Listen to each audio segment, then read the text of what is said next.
Akankah kesimpulan MK akan berujung pada temuan pelanggaran etik Hakim MK dan bagaimana dampaknya pada majunya Gibran sebagai bacawa pres? Kita bahas bersama Hamdan Zulfa, Ketua MK 2013-2015, Bivitri Susanti, pengajar STH Indonesia Jentera, dan ada Julius Ibrani, Ketua PBHI sekaligus pelapor dugaan pelanggaran etik.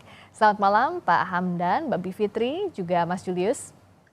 Selamat malam. Malam, malam Priska. Malam, saya ke Pak Hamdan dulu. Jadi sebenarnya pertanyaan umum di publik, bagaimana kalau MK memutuskan pelanggaran etik? Putusan MK itu berdampak atau tidak pada putusan MK? Iya, kewenangan MK itu kan mengadili masalah etik. Pertama tentu pemeriksaannya mencari bukti dulu apakah ada pelanggaran etik atau tidak sesuai dengan pengaduan yang ada. Kemudian yang kedua, kalau memang ada pelanggaran etik, itu kepada yang melakukan pelanggaran dijatuhkan sanksi. Berat ringannya sanksi tergantung pada berat ringannya pelanggaran etik yang dilakukan, dan ini berada pada penilaian MK itu sendiri yang menilai berat ringan dari pelanggaran etik yang dilakukan oleh hakim yang teradu.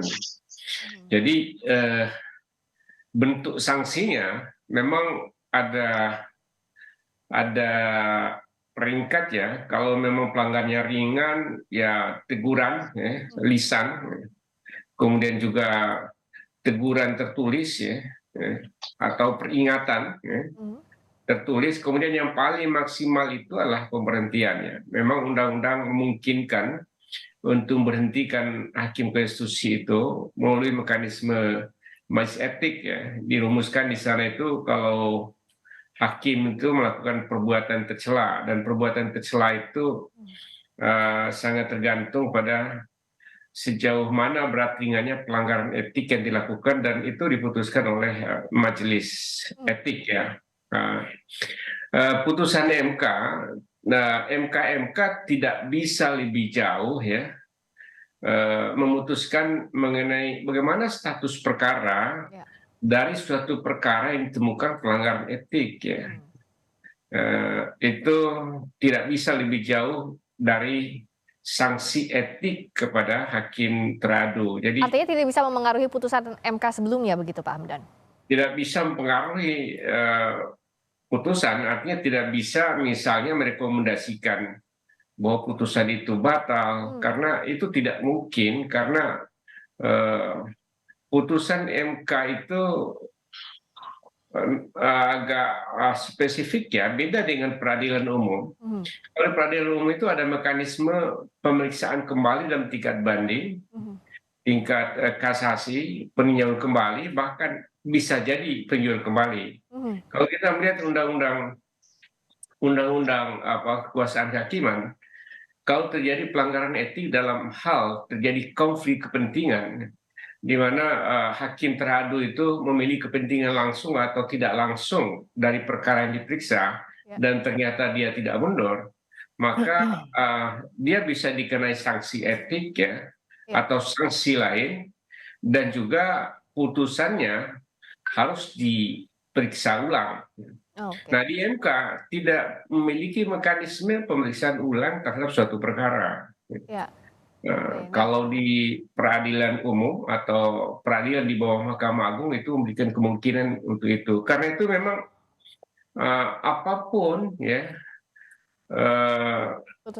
hasil MK ini bagi saya tidak memengaruhi putusan yang ada yang sudah diputuskan oleh Mahkamah Konstitusi. Oke, baik Pak Hamdan, saya ke Mbak Bibip. Kalau tadi putusan MK ini tidak akan memengaruhi putusan MK, tapi apa dampaknya jika misalnya ditemukan pelanggaran etik? Apakah lebih ke kepercayaan publik? Iya, tidak akan mempengaruhi secara langsung, itu tentu saja memang ilmu hukum yang sangat mendasar. Tapi saya ingin menambahkan bahwa sebenarnya ada kemungkinan dampak diberikan oleh putusan MK.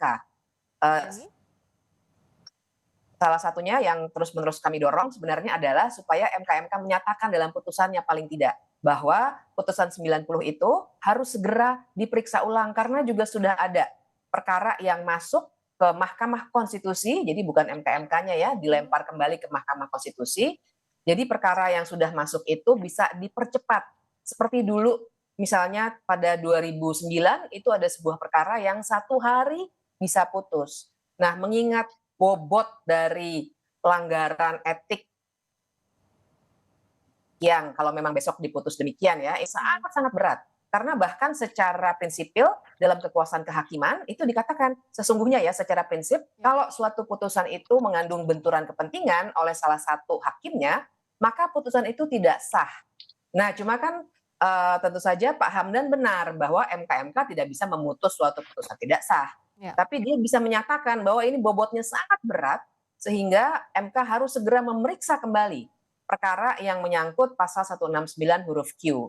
Nah, jadi kalau Mbak Friska tadi bertanya dampaknya, menurut saya ada dampak tidak langsung nanti pada proses pencalonan ini dan proses pemilu pada umumnya, Mbak Friska. Oke, kalau Mas Julius melihat ada peluang dampak tidak langsung dari putusan MK ini terhadap putusan MK terkait dengan syarat capres-cawapres?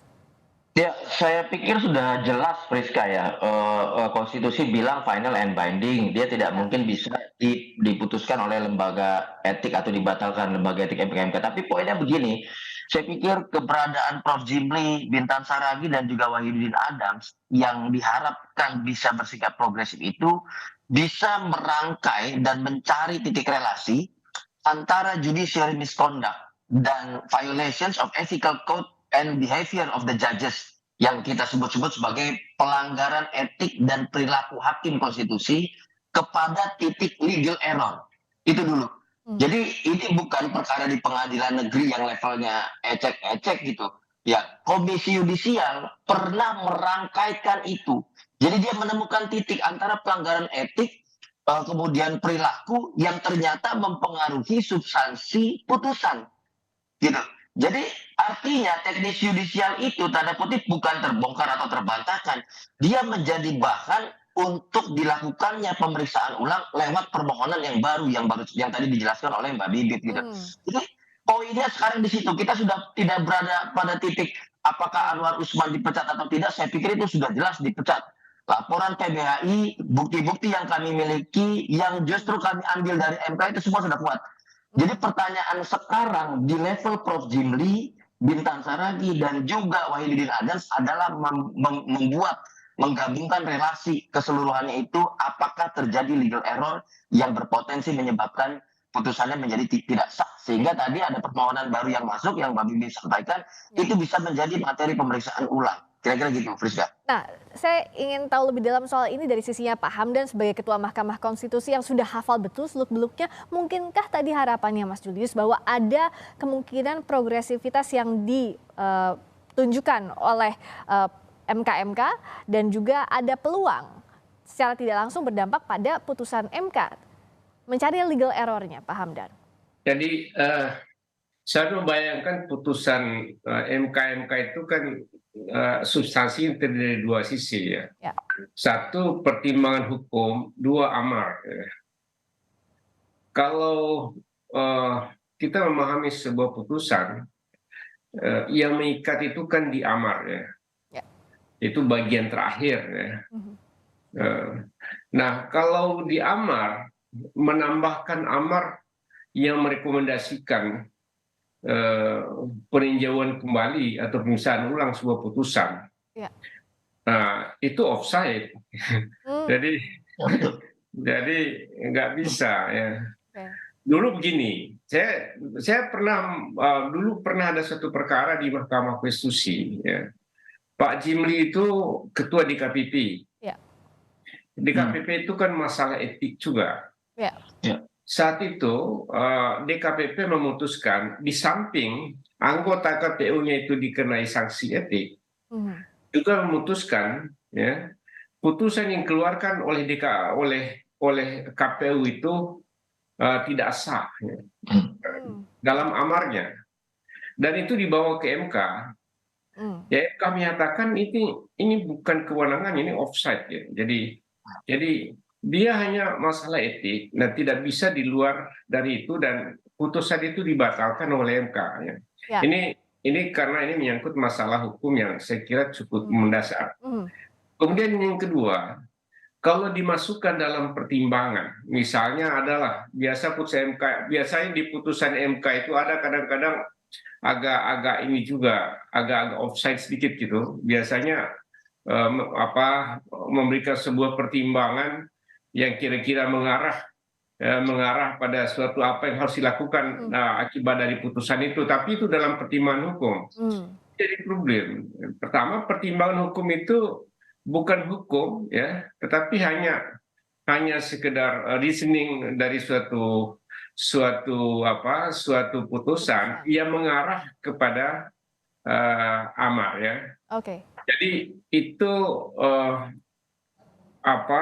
bukan hukum ya, karena hukum itu ada di amar itu. Ya. Okay. Jadi kalaupun ada misalnya, lalu bagaimana mekanismenya? Ya. Ya? Oke. Apakah mekanismenya akan diputuskan kembali ya dalam RPH untuk melakukan pemeriksaan ulang? Ya. Lalu bagaimana pengambilan keputusan dalam RPH bahwa ini diperiksa kembali dengan tentu pasal yang diuji sama, batu ujinya sama, alasan sama gitu. Oke. Nah, saya tanyakan ke Mbak. Itu problem yang dihadapi ya. Oke, jadi itu problemnya tadi dijabarkan oleh Pak Hamdan. Terakhir saya ke Mbak Bibi dan Mas Julius, singkat saja. Jadi apa yang bisa diharapkan dari putusan MK lusa ini? Sementara tadi ada beberapa aturan main sebenarnya yang dasar sekali begitu. Ya, sebenarnya ada beberapa hal yang masih bisa dilakukan, Mbak Friska. Karena kan memang situasinya sekarang ini negara hukum Indonesia sedang tidak dalam keadaan baik-baik saja. Makanya judicial activism itu sangat aktivisme yudisial gitu ya. Itu memang sangat diperlukan sepanjang masih dalam koridor konstitusional. Nah, perlu kita beritahukan kepada publik bahwa sebenarnya perkara yang akan menyidangkan lagi pasal 169 huruf Q itu sudah masuk. Hari Senin akan dimulai sidangnya. Sudah masuk ke Mahkamah Konstitusi, sehingga kalau Mahkamah Konstitusi mau dan memang punya willingness untuk, ibaratnya nih sekarang kita punya gelasnya udah pecah nih, negara hukum kita udah pecah. Nah, MK itu bisa sedikit merekatkan, nggak akan bisa balik lagi MK seperti yang dulu, tapi retakannya akan masih kelihatan, tapi gelasnya masih bisa dipakai. Itu yang kita harapkan sekarang, beban sejarah ini untuk MK dan MK. Jadi sebenarnya masih bisa dilakukan, mempercepat perkara yang sudah masuk itu, pasal 169 huruf Q, karena hari Senin sudah mulai sidangnya. Dan kalau mereka mau, sekali lagi bisa, karena pernah ada presidennya MK memutus dalam waktu 1 hari. Jadi tidak ada yang tidak mungkin saya kira, karena kondisinya darurat untuk sebuah Mahkamah Konstitusi. Mas Julius sudah lihat peluang itu? Iya, jelas. Dari awal saya katakan bahwa kami sederhananya ingin melihat segala bentuk pelanggaran dan kejanggalan yang terjadi, termasuk perubahan sikap dari 5 hakim konstitusi yang tadinya menolak perkara di gelombang pertama, lalu berubah total di gelombang kedua, itu apa pengaruhnya, apa faktor determinannya, dan itu bisa dijelaskan dan sangat mungkin masuk ke dalam pertimbangan. Saya orang yang paling banyak melaporkan hakim konstitusi, tercatat 9 kali saya melaporkan, dan saya tahu betul konstruksi itu bisa masuk ke dalam pertimbangan. Ini bukan untuk saya, bukan untuk Anwar Usman, bukan untuk Bivitri Susanti, tapi untuk seluruh masyarakat Indonesia yang memiliki hak politik agar dapat penjelasan yang clear terkait dengan seluruh kejanggalan tadi. Dan yang saya yakinkan juga ke depannya adalah ini yang harus direfleksikan terhadap permohonan yang baru masuk tadi. Sehingga kalau faktor-faktor determinan yang menyebabkan kejanggalan, pelanggaran, dan perubahan sikap hakim tadi itu dieliminasi, hilang, apakah putusannya masih sama di dalam permohonan yang diajukan oleh kawan-kawan mahasiswa bersama dengan yang Mbak Bibi sampaikan tadi. Nah, ini kan penting. Jadi kita tahu menjawab pertanyaan sederhana, betulkah putusan ini diberikan oleh Anwar Usman untuk Gibran selaku paman kepada keponakan, gitu Friska. Apakah putusan di tengah rigidnya aturan soal putusan Mahkamah Konstitusi, mungkinkah MK memberikan putusan yang progresif dan berdampak terhadap putusan itu? Kita akan lihat 7 November nanti. Terima kasih Pak Hamdan Zulfa, terima kasih Mbak Bivitri Susanti, terima kasih Mas Julius Ibrahim.